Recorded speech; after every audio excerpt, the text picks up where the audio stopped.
ಎಲ್ಲಾರ್ಗೂ ನಮಸ್ಕಾರ. ಎಲ್ಲರೂ ಸೋಷಿಯಲ್ ಮೀಡಿಯಾದಾಗ ಮತ್ತು ನ್ಯೂಸ್ನಾಗ ನೋಡಿರ್ತೀರಿ ಮುಕಳೆಪ್ಪ ಲವ್ ಜಿಹಾದ್ ಅಂತೇಳಿ.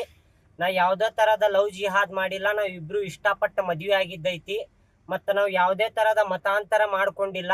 ಇವ್ರು ಯಾವ ಧರ್ಮದೊಳಗೆ ಹುಟ್ಟ್ಯಾರಲ್ಲ ಅದೇ ಧರ್ಮದೊಳಗೆ ಹೋಗ್ತಾರ ಕಡೆ ತನಕನೂ. ನಾ ಯಾವ ಧರ್ಮದೊಳಗೆ ಹುಟ್ಟೇನಲ್ಲ ನಾನು ಕಡೆ ತನಕನೂ ಅದೇ ಧರ್ಮದೊಳಗೆ ಹೋಗ್ತೇನೆ. ಯಾವುದೇ ಥರ ಮತಾಂತರ ಮಾಡೋದಿಲ್ಲ. ಮತ್ತು ನಮ್ಮ ಕಲಾವಿದ್ರ ಒಳಗೆ ಜಾತಿ ಧರ್ಮ ಯಾವುದು ತರಕ್ಕೆ ಹೋಗ್ಬೇಡ್ರಿ.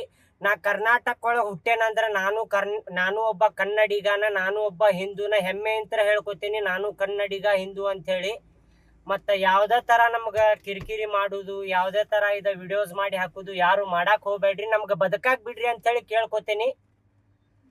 ಇಷ್ಟ ಕೇಳ್ಕೊಳ್ಳೋದು ಮತ್ತೇನಿಲ್ಲ. ಧನ್ಯವಾದಗಳು. ನಾನು ಅದೇ ಕೇಳ್ಕೊತೀನಿ ಫ್ರೆಂಡ್ಸ್.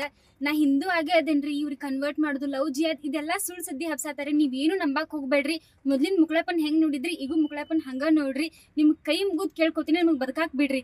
ನಾವಿಬ್ರು ಒಪ್ಪಿ ಮದ್ವೆ ಆಗಿವಿ. ಯಾರ್ ಮೈಂಡ್ ವಾಶ್ ಯಾರ್ ಫೋರ್ಸ್ ಏನು ಮಾಡಿಲ್ರಿ, ಏನೇನು ಮಾಡಿಲ್ಲ. ಸುಮ್ಮನೆ ಸುಳ್ಳು ಸುದ್ದಿ ಹಬ್ಸಾತಾರ. ನೀವೇನು ನಂಬಕ್ ಹೋಗ್ಬೇಡ್ರಿ. ಸ್ವತಃ ನಾವೇ ಇಬ್ರು ಗಂಡ ಹಿಂತಿಕು ಅಂತ ಹೇಳತ್ತೇವಿ. ಇಬ್ರು ಪ್ರೀತಿಸಿ ಮದುವೆ ಆಗೇವಿ. 3 ವರ್ಷ ಪ್ರೀತಿಸಿ ಮದುವೆ ಆಗೇವಿ. ಧನ್ಯವಾದಗಳು.